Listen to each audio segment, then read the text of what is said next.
продолжим разговор о моих долгах и банковских проблемах. Я отвечу вам, что только через суд все решится и нет пути нового.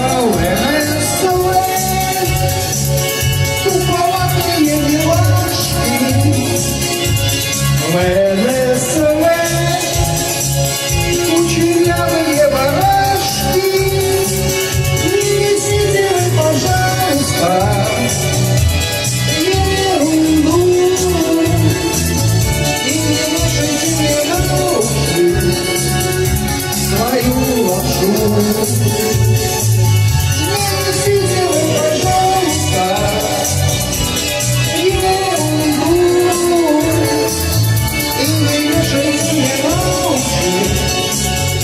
Свою лапшу.